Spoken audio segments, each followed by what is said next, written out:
మంచిది. ఈ సమయంలో కొన్ని లేఖన భాగాలను మనం జ్ఞాపకం చేసుకుందాం. అపోస్తుల కార్యములోంచి 12వ అధ్యాయము 1వ వచనం నుంచి 5వ వచనం వరకు కొన్ని వచనాలు మనం చదువుకుందాం.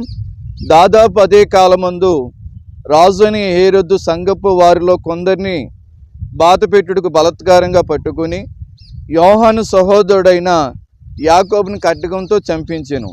ఇది యూదులకు ఇష్టమైన కార్యమని తెలుసుకుని పేతురును కూడా పట్టుకునెను. ఆ దినములు పులియని రొట్టెల పండుగ దినములు. అతను పట్టుకుని చెరసాలలో వేయించి పస్కా పండుగ అయిన పిమ్మట ప్రజల యొద్ద అతను తేవాలని ఉద్దేశించి అతను కాయుటకు 4 సశిష్టమైన సైనికులకు అతన్ని అప్పగించెను. పేతురు చెరసాలలో ఉంచబడిను. సంఘమైతే అతని కొరకు అత్యాశక్తితో ప్రార్థన చేస్తూ ఉండెను. దేవునికి మహిమ కలుగుగాక. హల్లెలూయా. ఈ ఉదయకాల సమయంలో మనము ధ్యానించబోయే అంశం పేరేంటంటే ప్రార్థన. దేవుని నామానికి మహిమ కలుగుగాక. హల్లెలూయా. పరిస్థితులు ఎలాంటివైనా సరే, వ్యక్తిగతంగా నీ జీవితంలో పరిస్థితులు ఎలాంటివైనా, నీ కుటుంబంలో పరిస్థితులు ఎలాంటివైనా, పరిస్థితులను మార్చగలిగినటువంటి శక్తి ప్రార్థనలో ఉంది. దేవుని నామానికి మహిమ కలుగుగాక. హల్లెలూయా. ప్రార్థన చేయటం మనవంతు. ఆయన కార్యములు జరిగించే గొప్ప దేవుడైన, పరిస్థితులను ఆయన ఉన్న పాటున మార్చగలిగినటువంటి గొప్ప దేవుడు, సమర్థుడు యేసు క్రీస్తు ప్రభు. దేవుని నామానికి మహిమ కలుగుగాక. హల్లెలూయా. పౌలు శీలలు వారు చెరసాలలో బంధించబడినప్పుడు వారు పాటలు పాడుతూ ప్రార్థన చేస్తూ ఉండగా దేవుడు అద్భుతంగా ఉన్న పాటున అక్కడ పరిస్థితులు మార్చినట్టుగా లేఖనాల్లో మనకు చూస్తూ ఉన్నాం. దేవునికి మహిమ కలుగుగాక. వారు పాటలు పాడుతూ ప్రార్థన చేస్తూ ఉండగా చెరసాలలో ఖైదీలు అంటూ వింటూ ఉన్నారు. ఆ సమయంలో దేవుడు అద్భుతంగా అక్కడ భూకంపం వచ్చింది. అక్కడ ఉన్నవారు అందరికీ కూడా బంధకం నుంచి విడుదల పొందినట్లుగా, వారి చెరసాల నుంచి విడుదల పొందినట్లుగా లేఖనంలో మనకు అనిపిస్తుంది. అవును, ఈరోజు దేవుని వాక్యం బట్టి దేవుని యొక్క సేవకునిగా ఒక మాట మీతో చెప్తూ ఉన్నాను.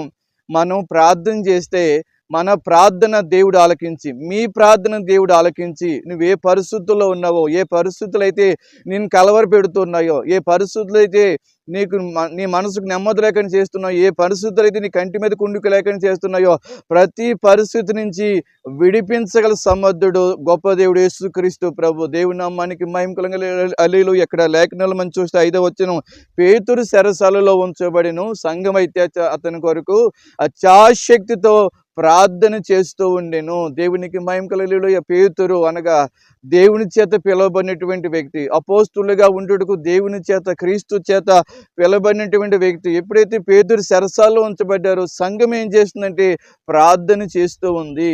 ఈరోజు ఎలాంటి పరిస్థితి అయినా నీ జీవితంలో మనం ప్రార్థన చేస్తే దేవుడు మనకు విడుదల ఇస్తారు. ఆపద కాలమున ఆయన ఎంతైనా నమ్మదగిన దేవుడైన, ఆపత్కాలం నువ్వు నన్ను గురించి మొరపెట్టుము, నీకు సహాయం చేస్తాను, నేను నిన్ను విడిపిస్తానని దేవుడు వాగ్దానం చేశారు. దేవునికి మహిమ కలుగుగాక. హల్లెలూయా.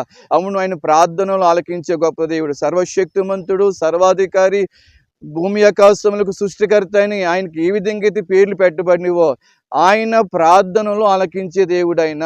అవును, నీవు ఆయన సహాయం కోరుకుంటే, దేవుడు ఈ స్థితిలో ఉన్నాను, ఈ స్థితి నుంచి నన్ను విడిపించమని పౌలు శీలలు ఏ విధంగా అయితే ప్రార్థన చేశారో ఆ విధంగా ప్రార్థన మనం చేయగలిగితే మనకు మాత్రమే విడుదల రావటం మాత్రమే కానీ, నీ ప్రార్థన ద్వారా దేవుడు అనేకమైన జీవితాలు, అనేక కుటుంబాల గొప్ప విడుదల ఇవ్వడానికి ఆయన సిద్ధంగా ఉన్నారు. దేవుని నామానికి మహిమ కలుగుగాక. హల్లెలూయా.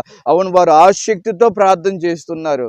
అవును, ప్రార్థన చేయటం వల్ల నేర్చుకున్నది. ఆ రోజు సంఘం చేసిన పని ఏంటంటే ప్రార్థన చేయటం నేర్చుకునే. రోజుని ప్రతి విషయంలోనూ ప్రార్థన చేయటం నేర్చుకుంటే ప్రార్థన ద్వారా దేవుడు విడుదల ఇస్తారు. ప్రార్థన ద్వారా దేవుడు గొప్ప కార్యం నీ జీవితంలో జరిగిస్తారు. ప్రార్థన ద్వారా నీ కుటుంబంలో ఉన్నటువంటి ప్రతి బంధకం నుంచి, ప్రతి శాపం నుంచి విడిపించి నిన్ను గొప్ప స్థితిలోకి తీసుకురావాలని దేవుడు ఆశపడుతూ ఉన్నారు. అవును, వారు సంఘముగా ప్రార్థన చేస్తున్నారు, అత్యాశక్తితో ప్రార్థన చేస్తూ ఉన్నారంటే. ఈరోజు అనేక మంది ప్రార్థనలో వెనకబడ్డానికి, ప్రార్థనలో బలహీనపడ్డానికి కారణం ఏమిటంటే ప్రార్థనలో ఆసక్తి లేకపోవడం. ప్రార్థనలో ఈ చివరి దినాల్లో ప్రార్థనలో ఆసక్తి మనం కలిగి ఉండాలి. ప్రార్థనలు ఎంత ఆసక్తి మనం కలిగి ఉంటామో అంతగా దేవుని పాదాల దగ్గర, ప్రభు పాదాల దగ్గర గంటలు ప్రార్థించే అనుభవాన్ని పరిశుద్ధాత్ముడు నీకు నాకు కూడా అనుగ్రహిస్తాడు. ఒకవేళ ఈ వాక్యం వింటున్నటువంటి నీ ఆత్మీయ జీవితంలో ప్రార్థనలో బలహీనపడుతూ ఉన్నావా, ప్రార్థనలో ఆసక్తి తగ్గిపోతుందో, కృంగిపోవద్దు, నిరాశ చెందవద్దు.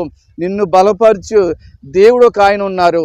ఆయన నీ కొరకు తండ్రి కుడిపార్శాన పరలోకమందు నీ కొరకు విజ్ఞాపన చేస్తున్నారు. అలాగే పరిశుద్ధాత్మ కూడా నీకు సహాయం చేయడానికి సిద్ధంగా ఉన్నారు. మనము దేవుని ఆత్మచేత నింపబడే అనుభవాన్ని కలిగి ఉంటే, ఈ అంచె దినాలు దేవుని ఆత్మచేత నింపబడే అనుభవం నీలో ఉంటే, నువ్వు ఎడదెగ్గగా ప్రార్థన చేయగలవు, విసగ్గగా ప్రార్థన చేయగలవు, పట్టుదల కలిగి ప్రార్థన చేయగలవు. శోధనలో ప్రవేశించుకునే నిమిత్తము మెలకు కలిగి ప్రార్థించే ఆ అనుభవాన్ని పరిశుద్ధాత్ముడు నీకు అనుగ్రహిస్తాడు. అవును, దేవుని నామానికి మహిమ కలుగలేలుయా. ఆ అటువంటి ప్రార్థనలో ఆసక్తిని ప్రభు మీ అందరికీ అనుగ్రహించాలని ఈ మాటలను ముగిస్తూ, మంచిది, మరొక్కసారి మిమ్మల్ని అందరినీ ప్రభు నామం పేట దీవిస్తూ ఆశీర్వదిస్తూ ఈ మాటలు నేను ముగిస్తూ ఉన్నాను. దేవుని నామానికి మహిమ కలుగును గాక. హల్లెలూయా.